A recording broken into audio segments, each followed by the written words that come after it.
আম্মু কি করতেছো তুমি? পাতা ছিঁড়ো না, পাতা ছিঁড়ো না, তুমি পাতা ছিঁড়ো না, ঠিক আছে? ওই যে তোমার দাদু আছে ওখানে বসে আছে, তোমার দাদু, এই দাদু দেখলে পারা মার দেবে কিন্তু তোমাকে। সিম গাছের পাতা ছিঁড়া হয় না। আসো এদিকে আসো, এদিকে আসো। এটা সিম গাছ, তুমি চিনো? এই দেখো সিম গাছের ফুল দেখছো? এই যে সিম গাছের ফুল, এই দেখো, এই দেখো, এদিকে আসো, এদিকে আসো। এই যে সিম গাছের ফুল, এই যে, এই যে সিম গাছের ফুল, সিম ধরবে।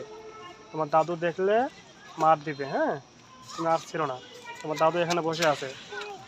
হ্যাঁ হয়েছে, আর ছিড়বা না, হ্যাঁ? ঠিক আছে, আর ছিল না, এদিকে আসো, এদিকে আসো। আর ছিল না, আর ছিল না, আর ছিল না। দেখছেন গাছের পাতা ছিঁড়তেছে এখানে। আর ওই যে এক মানে এক বয়স্ক লোক বসে আছে, আর দাদু হয়, ও দেখলে তো মারবে, বুঝতেছে না এটা। আসো আসো আসো আসো, এদিকে আসো, এদিকে আসো, এদিকে আসো। আর আসছিল না, আসো, আসো বাবা, মার দিবে, মার দিবে, আসো আসো আসো। তুমি বোঝো না কেন? আসো। দেখছেন তার ভেতর ঢুকছে, এটা কিন্তু সিম গাছ। আসো, মার দিবে, মারবে মারবে, আসো আসো আসো।